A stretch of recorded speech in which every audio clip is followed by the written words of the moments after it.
Salve, salve galerinha da internet, meu nome é Nino Denani e vocês estão em mais um vídeo meu aqui no YouTube. Bom, antes da gente começar com o assunto todo aí, né, eu já vou pedir pra vocês se inscrevam no canal, clique em joinha, compartilhe o vídeo pelas redes sociais pra gente conseguir tornar esse canal aqui como o canal mais participativo da internet brasileira, né, porque afinal de contas esse canal aqui só existe porque tem um montão de gente que vem aqui e deixa seus comentários pra gente responder. Eu acabo aprendendo com vocês, vocês aprendem comigo e a gente faz aquele jogo bacana entre nós, né? Então, por favor, se inscreve no canal, clique em joinha e o mais importante, compartilhe o vídeo pelas redes sociais, compartilhe o vídeo por todos os lugares que você conseguir pra gente conseguir mais inscritos aqui, mais comentários, beleza? Então vamos pro tema. Bom, a ideia desse vídeo partiu dos comentários que eu tive lá naquele vídeo da Hannah Myers, tá? Que eu vou deixar linkado aqui, ó, nos cards, tá? Por quê? Eu falei da Hannah Myers, na verdade, para falar a respeito da tabuleira Ouija, do tabuleiro Ouija e das brincadeiras correlatas, brincadeira do copo, brincadeira da caneta, do compasso, etc e tal. Muitas pessoas apareceram aqui nos meus comentários falando: Nino, você fala isso porque você nunca fez. Nino, você é um cuzão porque você nunca fez, tá falando mal da menina. Nino, você é um palhaço porque você não sabe do que tá falando. Nino, você é isso, Nino, você é aquilo, Nino, você é aquilo outro. Então eu resolvi criar esse roteiro. Ou seja, eu vou inaugurar com esse vídeo uma pequena série que eu vou fazer no canal, que provavelmente será interrompida logo por causa do Natal e Ano Novo, né? Mas eu quero falar a respeito do que todo mundo sempre fala por aí, né? Fantasmas, casas mal assombradas, aparições, fotos com espíritos, essas porra toda. Mas antes, né, esse vídeo inaugural, eu preciso falar um pouquinho a respeito do que eu faço, para vocês entenderem direitinho por que eu falo a respeito disso, beleza? Então pega papel e caneta e anota que o vídeo de hoje tá daqui, ó. Bom, em primeiro lugar, né, gente, a principal coisa que eu falo aqui no meu canal, embora eu tente fazer esse canal ser um canal de ocultismo e magia, a coisa da qual eu mais falo aqui nesse canal é sobre espíritos, né? Guias, mentores, macumbas, encostos, carregos, diabos, demônios, demons, esse estirpe de seres metafísicos que eu mais trato aqui no canal, porque aparentemente é a questão maior de todo mundo, né? O que todo mundo tem curiosidade. E isso calha exatamente com a história da brincadeira da Tabu Ouija, da brincadeira do copo e correlatas, né? Charlie e por aí vai. Bom, da onde eu tiro minhas questões para falar a respeito disso? Lembrando que eu não dou bibliografia, tá, gente? Eu não vou citar para vocês livros para vocês irem atrás, a não ser aqueles livros que são mais simpáticos a todos, né? Por exemplo, a trilogia básica do Kardec, Livro dos Espíritos, Livro dos Médiuns e o Evangelho segundo o Espiritismo, tá? Eu não vou citar por quê? Porque eu não sei onde vocês estão na linha de aprendizado individual de vocês, eu não sei o que vocês já leram, eu não sei o que vocês entendem da vida de vocês. Logo, qualquer coisa que eu indique pode ser um puta de um tiro no pé, tá ligado? Vocês podem ler um bagulho e achar uma puta idiotice. Seria uma coisa que não aconteceria se você lesse isso daqui a 3, 4 anos, depois de uma certa bagagem cultural. Então, eu não costumo indicar leitura de livros a respeito de ocultismo e magia justamente por causa disso, tá? Porque eu não sei se eu vou acabar ajudar ou se eu vou atrapalhar o que vocês estão fazendo, tá? Mas vamos lá. Bom, para aqueles que começaram falando que eu nunca fiz a brincadeira do copo, que eu não sei do que eu tô falando, que eu nunca vivenciei esse tipo de coisa. Crianças, eu sou um dos fundadores, né, do Centro de Assistência Espiritual Casa da Vó Maria Rosa e Povo do Oriente, tá? Que é um centro de assistência espiritual. Isso quer dizer que essas experiências que vocês têm, que vocês vêem na internet, de quarto mal assombrado, de demônio, de espírito que quer vir e possui a pessoa, de pessoa endemoniada, de possessão, de, sei lá, coisas que se movem, de gente querendo matar o outro, de macumba, de encosto, essas porra toda eu vejo pelo menos uma vez por semana, tá? Todas essas coisas já fazem parte da minha vida há pelo menos 15 anos, então tipo, não é Nino, você nunca fez a brincadeira do copo, então você não sabe. Gente, eu já fiz coisas muito piores, tá ligado? Tipo, e sabe, tipo, na verdade qualquer espiritualista que seja praticante daquilo que faz, né, qualquer espiritualista que pratique uma dessas religiões espiritualistas, ou uma das qualquer filosofia de cunho espiritualista, já fez e já vivenciou muito mais coisas do que um tabuleiro Ouija pode proporcionar, tá? Então a gente já meio que tá cansado de ver isso acontecer. Pra gente não é nenhuma novidade. Pra mim, em particular, pra Ana, que é minha esposa, que vocês já conhecem, em particular, isso daí não é nenhuma novidade, velho. Por isso mesmo que eu posso falar com toda a propriedade do mundo que aquela menina estava fazendo uma grande besteira. Não besteira no sentido de fazer algo que possa... Não, ela estava fazendo uma encenação, tá? Aquela linguagem que ela falou no começo foi uma linguagem puramente inventada. Eu já vi pessoas que pegaram o áudio daquela gravação, colocaram ao contrário e aí começaram a ver coisas, tá? Isso, gente, eu vejo todos os dias, tá? Todos os dias, não só no meu perfil do Facebook, lá que vira e mexe alguém me manda dúvidas para responder, mas eu vejo isso o tempo inteiro, cara, faz parte da minha vida. Eu trabalho, tenho meu trabalho profano, né? Tenho meu trabalho normal, tenho minha empresa, eu sou empresário, sou dono de uma empresa, então essa empresa ela acontece normalmente, mas a outra parte da minha vida é tomada pelo trabalho espiritualista, é tomada pelas questões espirituais, é tomada pela administração de um centro de assistência espiritual, é tomada pela administração dos filhos da casa, dos médiuns que trabalham com a gente, é tomada pela conversa com os assistentes. Então, na verdade, velho, falar pra mim que eu nunca fiz a brincadeira do copo, eu já fiz coisa muito pior do que isso.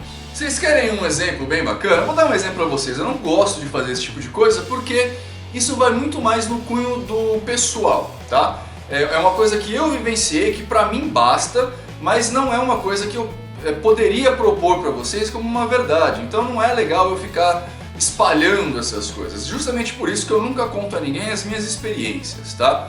Mas para vocês terem uma ideia de como essas coisas podem acontecer. Uma vez a gente foi fazer um trabalho específico de limpeza num lugar especial, né?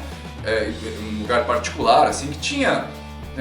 a gente estava desconfiando que tinha ali algumas coisas meio esquisitas e fomos, a Ana Lídia, eu e a minha filhada, a Carol, fazer uma limpeza energética no lugar, né? A gente foi quebrar uma egrégora, a gente estava imaginando que tinha uma egrégora muito negativa, nós fomos quebrar essa egrégora. Fomos lá, levamos todo o equipamento, né? Né? Levamos 2, 3 velas, que a Ana gosta de trabalhar com vela. Eu levei o atabaque, porque a música é uma das funções boas da magia. Enfim, a gente começou a fazer o nosso rito ali. Em dado momento, a Ana Lídia incorporou seu guia, e aí ele começou, né, junto com a Ana Lídia, a fazer os procedimentos que tinham que fazer.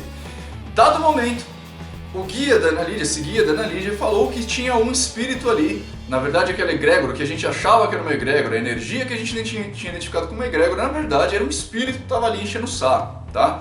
Ele estava com maus propósitos mesmo, né? A gente ouviu da boca do espírito ele falando que estava ali por maus propósitos, ele estava ali para zoar as pessoas que moravam naquela casa, tá? Então a Ana Lídia, a Carol ainda era meio inexperiente nesse quesito, a Ana Lídia deixou o seu guia ir embora e deu passagem, ou seja, incorporou, né, fez o que a gente chama de transporte, puxou o guia que estava querendo zoar, que estava ali na casa. E o guia não, o espírito. E esse espírito estava meio enchendo o saco, né? Eu comecei então a tentar conversar, bater um papo, porque a gente sempre assume que um espírito inimigo, que a gente comumente entende-se como inimigo, né, é um amigo em potencial. Então eu comecei a bater um papo, ver onde que era, onde que estava, tentei entender o problema do cara, o que ele tinha ganhado, quais recompensas que iam dar para ele, para fazer uma negociação com o cara. Essa negociação não teve frutos, tá? E ele não queria ir embora, não queria deixar o corpo da Ana Lídia. E ele estava reclamando muito de sede, tô com sede, e não queria nunca ir embora. E a gente, por tarimba de trabalho, nós nunca damos nada para um espírito desse nível sem que haja uma negociação, tá? Então ele não queria fazer o que eu estava pedindo e também a gente não ia dar nada para ele. Então eu não dou cigarro, não dou charuto, não dou porra nenhuma pro cara. Bom, o que acontece? O cara começou a pedir água, eu não queria ir embora, A Ana estava, ela tinha total controle, mas ela também estava tentando fazer um trabalho com ele do lado de lá, né? Então estávamos nós dois tentando fazer uma negociação com o camarada lá e nada acontecia. Aí uma hora eu me irritei, eu falei, você quer água, filho? Eu estava conversando com o espírito incorporado da Ana Lídia, falei, você quer água? Peguei a Ana pelo colarinho, cara, dei uma rasteira nela, deitei ela no chão, peguei um tambor de água, que a gente tinha levado um tambor de água, um galão de água do mar que a gente costuma usar, deitei goela abaixo da Ana, água do mar. Aí o espírito foi embora, nunca mais voltou, né? A gente depois fez uma segurança, enfim.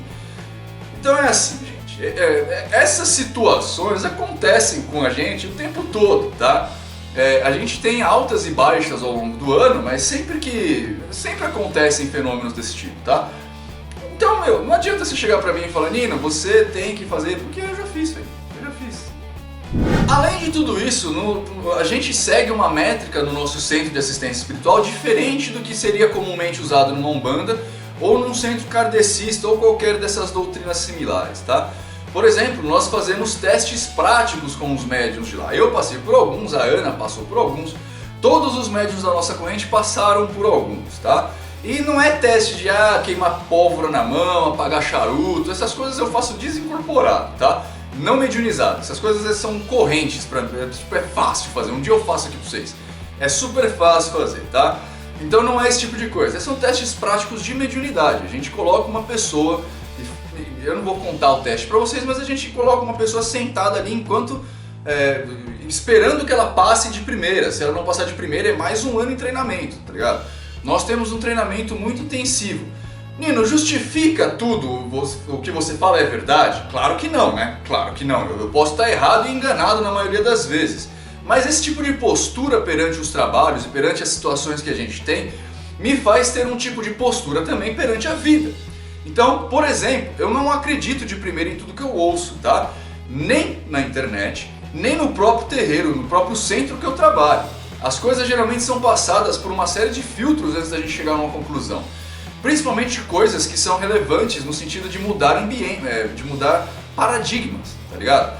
Por exemplo, a gente trabalha de uma certa forma, a gente segue uma certa sequência de trabalho. Essa sequência ela tem cunho magístico, tá? Então você tem um começo, um meio e fim de trabalho que tem cunho magístico. A gente faz um banimento, a gente faz uma evocação, uma avocação, a gente faz depois no final outro banimento, enfim. Tem sua sequência lógica. Se por acaso um dia a Ana chegar pra gente e falar assim, olha, a gente precisa mudar essa sequência, isso será passado por alguns crivos, para que não só nós, outras pessoas, entendamos o que está acontecendo, mas para que a própria Ana consiga saber se o que ela está falando não é fruto puramente da mente dela. Não que isso seja um problema em si, tá?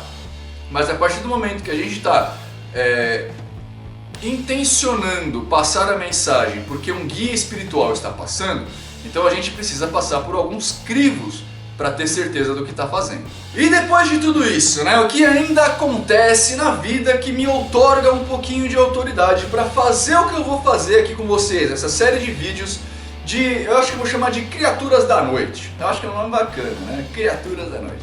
O que me dá outorga disso? A tal da ordem que eu sempre falo pra vocês. Eu não posso falar qual é a ordem, o nome dela, eu não posso nem citar que ela existe, tá? Eu posso falar pra vocês que eu faço parte de uma ordem.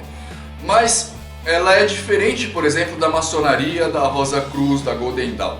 Essas ordens, elas são consideradas como ordens discretas, ou seja, as pessoas podem comentar. Eu já mesmo aqui já falei que eu sou maçom algumas vezes, tá? Essas outras ordens, existem várias outras, são ordens secretas. As pessoas não podem fazer contato com isso. Por quê? Porque para você entrar, para você saber o que está acontecendo ali dentro, você precisa passar por uma série de testes, de provas, para você comprovar para as pessoas que você não vai fazer merda, tá? Eu falo aqui para vocês sempre, o que eu ensino a vocês, o que será feito com o que eu ensino a vocês, é de responsabilidade minha. Então imagina para um cara que é grão-mestre de uma ordem aceitar um neófito, sem saber de onde vem, para onde vai, do que o jeito que o cara pensa, nem nada disso. O cara pode sim fazer merda, você tem que tomar um cuidado extremo para que isso aconteça. Dependendo do tipo de informação que você passa, isso não pode acontecer. Então, mas, enfim, pertencer a uma ordem me faculta algumas linhas de aprendizado, ou algumas, na verdade, facilidades de aquisição de informação que profanos não têm, tá? Além de eu ter muito mais facilmente a figura de mestres que me ajudam. Então, por exemplo, se eu quero saber alguma coisa a respeito da Golden Dawn, eu vou lá na minha ordem, ou nesse caso, por exemplo, na maçonaria, eu vou lá na maçonaria, falo com o pessoal lá em loja, falo, alguém conhece alguém da Golden Dawn? Eu tô com umas dúvidas no rito X e precisava tirar. Aí esses caras com 3, 4 telefonemas vão achar um cara da Golden Dawn que vai poder me tirar essa dúvida, se realmente essa dúvida puder ser tirada, tá? Então, pertencer a uma ordem séria te dá acesso à informação e te dá mestres que vão te ajudar a tirar conclusões melhores no que você vai estudar ali. Claro que na maioria das vezes o estudo dentro de uma ordem ele é de forma autônoma, né? Eu estudo aquilo que eu quero, mas sempre para estudar aquilo que eu quero tem pessoas que já estudaram aquilo e que podem me ajudar como mestre, tá? O fato de eu ter uma postura cientificista ao observar os fatos que a gente conversa aqui no meu canal, vem realmente da ordem que eu faço parte, que é uma ordem hermetista. O que é uma ordem hermetista? Eu sei que tem um monte de gente na internet falando um monte de coisa, principalmente a respeito principalmente quando estão falando dentro lá do canal lá, né, da rádio que vocês sabem que rádio que vocês sabem, né? É uma rádio que ela não pega mundialmente, mas é uma rádio que acontece aqui em São Paulo, vocês já entenderam o que eu tô falando. Enfim, esses caras quando vão falar de hermetismo, o que eles fazem? Eles pegam o Kybalion, que é um livro interpretando as 7 axiomas herméticas, e falam alguma coisa que eles tiraram de conclusão a partir do Kybalion.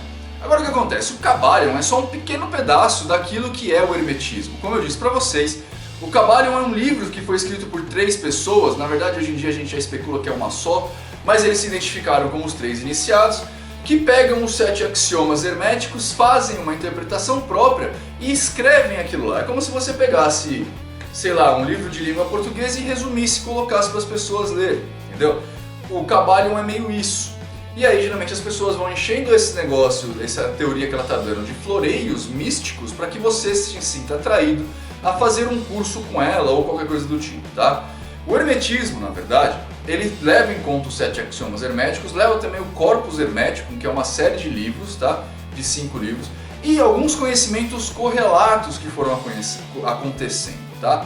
Esses conhecimentos correlatos só são passados dentro de ordens hermetistas. E eu não estou falando que eu, por ser hermetista, tenho a pureza dos fatos da época do Egito, tá? Não é isso. Obviamente, muita coisa foi se perdendo, muita coisa foi se alterando, muita coisa foi sendo trazida de forma diferente. Mas, novamente, a gente tem acesso a outras pessoas. A gente tem acesso a pessoas que estudaram coisas que a gente vai estudar muito mais profundamente. E por que isso é importante? Porque o hermetismo, ao contrário do que as pessoas podem pensar, ele leva muito mais em conta na nossa vida, apesar de ser um estudo de magia, um estudo de filosofia e um estudo de espiritualidade, o hermetismo leva em conta a ciência muito mais do que todas as outras coisas. Os 7 axiomas herméticos são leis que foram escritas, né? O axioma ele é um resumo filosófico de um conceito complexo, é o resumo máximo de um conceito, é o mínimo divisor comum de um conceito específico, tá? Um axioma hermético ele é uma lei que foi percebida por estudiosos para explicar o mundo como ele funciona. Eu sei que na primeira lei tem a ver com o pensamento, todo é mente, todo é mental, tá? Isso tem a ver com as energias percebidas pelos povos orientais. E aparentemente a ciência já está começando a tatear esse ponto do caminho. Se em algum momento a ciência conseguir comprovar que isso é uma besteira, a gente para de acreditar nessa lei na hora. Ou seja, né, para você ser um hermetista, você tem que levar em conta muito mais a ciência do que qualquer pensamento místico esotérico que tenha por aí. É por isso que vocês olham no meu YouTube, olham no meu Facebook e veem o tipo de pensamento que eu tenho, muito mais lógico, né? Leva sim em conta algumas coisas de crendice, mas leva muito mais em conta algumas coisas da ciência. Eu, por exemplo, dentro desse meu histórico todo de misticismo e espiritismo, etc e tal, seria muito fácil vocês acreditarem que eu acredito em mapa astral. Porém, a ciência já provou que mapa astral é uma bobagem. Então eu não tenho como eu levar em conta mapa astral. Assim como a homeopatia, assim como até então a acupuntura, né? A questão específica de colocar agulhas em pontos específicos do corpo. Isso aparentemente também é bobagem, tá? Pelo menos os últimos estudos científicos que eu tomei conta, eu não estudo a fundo acupuntura, então posso estar errado, mas os últimos estudos que eu tomei conta, meio que tem um início de comprovação de que essas agulhas não funcionam de nada, tá? É uma outra ferramenta que funciona, não a agulha. Mas enfim, então tipo banho de erva, eu tenho dificuldade em acreditar nisso porque a ciência tem dificuldade em acreditar nisso. Percebe o negócio? Então quando vocês colocam pra mim alguma dúvida aqui, não esperem que eu vá responder isso levando em conta muito mais a fantasia. E eu quero te dar um exemplo. Eu acabei de receber no Facebook aqui, na verdade foi o que me incentivou a filmar isso, de verdade, assim, uma pessoa, que eu não vou revelar o nome obviamente, pessoa que fez isso, não se sinta ofendida, tá? Eu tô preservando seu nome justamente para você não se sentir ofendido, me perguntando, falando, Nino, eu sonhei com a figura do Baphomet.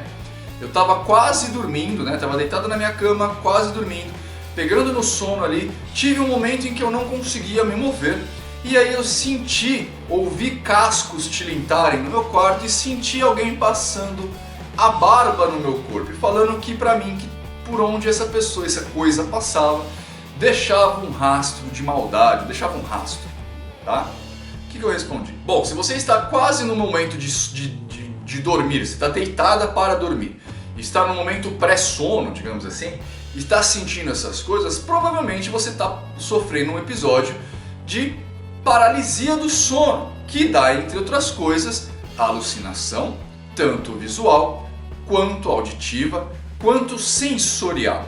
Porque é uma ferramenta que seu corpo tem para te proteger de se mover. Ele desliga seus sensores neurais, né? Ele desliga suas terminações nervosas, para você não se mover muito, que te dá essas 3 características. Então provavelmente você estava passando por um episódio de paralisia do sono. Mas aí a pessoa, obviamente, como a maioria das pessoas, veio teimar comigo, tentar me convencer de que ela estava passando por um episódio paranormal. E ainda ficou brava comigo quando eu falei que não, que aquilo era uma coisa completamente normal.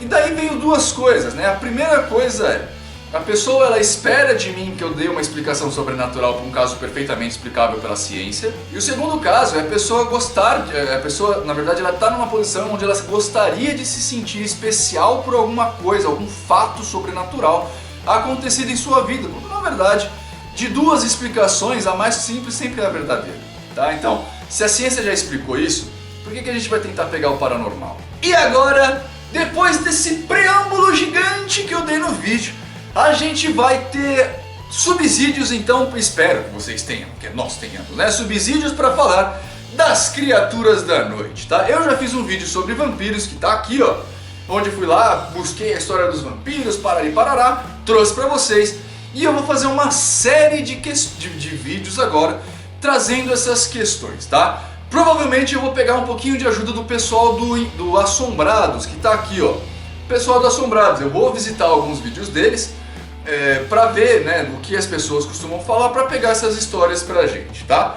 Para trazer aqui para vocês, vou procurar o máximo de evidências possíveis, o máximo de relatos possíveis, dentro do meu tempo, obviamente, para trazer para vocês a visão do ocultista a respeito disso, tá? Bom, gente, espero que vocês tenham compreendido, né? Eu acho que esse vídeo vai ficar um pouco chato, mas eu não conseguiria fazer os outros vídeos sem dar esse embasamento para vocês, já que tem um monte de gente perguntando para mim a respeito desse tipo de coisa, tá? Então, por exemplo, pessoas do vídeo da Hannah Myers que ficaram falando que eu nunca fiz um tabuleiro Ouija na vida. Eu já fiz coisa muito pior, eu fiz tabuleiro Ouija, como está falado no vídeo, tá? Na verdade foi a brincadeira do copo, que é uma versão brasileira do tabuleiro Ouija, tá? Eu fiz essa brincadeira, eu falei no vídeo que fiz, vocês não ouviram porque não quiseram. Mas a despeito disso, eu já fiz coisas muito mais além disso daí, né? Que vão muito além disso daí. E na verdade, qualquer espiritualista já fez. Então não é um negócio tão difícil assim, tá? Se você quer ter experimentos a respeito do outro lado, etc e tal, busca um centro, busca um terreiro, busca alguma coisa assim, cara, que você vai ter a vivência. Tipo, eu tenho, porque eu tenho isso há muito tempo, tá? Bom, então é isso, né? Eu sei, o vídeo ficou chato. O vídeo ficou chato pra caralho, né? Mas como ele é um prólogo de uma série de vídeos, eu acho que não tinha muito como ficar diferente, tá? Então, se vocês gostaram do vídeo, gostaram da ideia principalmente de ter uma série de vídeos aí, clique em joinha, se inscreve no canal, compartilhe o vídeo pra gente ter cada vez mais ideias a respeito disso. Vocês, meus inscritos queridos do meu coração, como eu disse pra vocês, esse é um dos canais mais participativos da internet, então por favor, coloquem no campo de comentários aqui do YouTube, no Facebook não adianta, no Twitter não adianta, no Instagram não adianta, no YouTube, tá? Coloca aqui no campo de comentários que tipo de criaturas da noite vocês querem que eu fale, que eu vou, ou casos específicos de criaturas da noite, né? Tipo a caixa de book, por exemplo. Coloquem aqui embaixo que eu vou atrás das informações e vou trazer para vocês. Não sei quanto tempo essa série vai durar, não sei se ela vai durar o suficiente para eu ter que interrompê-la com outros assuntos, pode acontecer, tá? Mas eu espero que seja legal para todo mundo, beleza? Gostou da ideia? Então deixa a sua opinião aqui embaixo e eu fico por aqui.